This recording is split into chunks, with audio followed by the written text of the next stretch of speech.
বন্ধু আৰু বান্ধৱীসকল পথাৰত ৰাতিপুৱা আহি প্ৰথমে চাংখনত একদমক বহিলোঁ। তাৰপিছত এইয়া খন্তিখন হাতত লৈ পেলাই কালিৰ আধৰুৱা কবি নিকাব আছিলে, কবি নিকাব ধৰিলোঁ। মানে বহুখিনি বোন হৈ আছে, গতিকে নিকোৱাত বহুখিনি পলম হৈছে। আৰু তাৰপিছত এই বেপাৰী আহিল, ধানৰ বেপাৰী, আৰু ইহঁতে ধান ভৰাব ধৰিলে। মই তাতে চাই থাকিলোঁ, ইহঁতে ধান ভৰোৱা মানে জুখিবও লাগিব। তাৰপিছত এনেকৈ থাকোঁতে ইহঁতে ভাত লৈ আহিল দুপৰীয়াৰ। আচলতে ঘৰত যোৱা নাছিলোঁ আজি, সেইকাৰণে ইহঁতে ভাত লৈ আহিল। এই আৰু মায়ে আহিছে। তাৰপিছত এয়া মই ভাত খাব ধৰিলোঁ, দেউতাও অৱশ্যে ভাত খাইছে। তাৰপৰা মূলাও কাটিছোঁ অৱশ্যে আজি, এয়া বেপাৰী হয়। তাৰপিছত এনেকৈ থাকোঁতে মানে গাড়ী আহিল গধূলিবেলা, আৰু গাড়ী আহিল খগেনৰ গাড়ী, আৰু খগেনে হাঁহি আছে গাড়ীখন লৈ।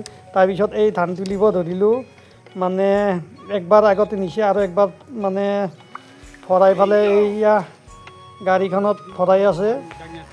চাওকচোন, ধন্যবাদ।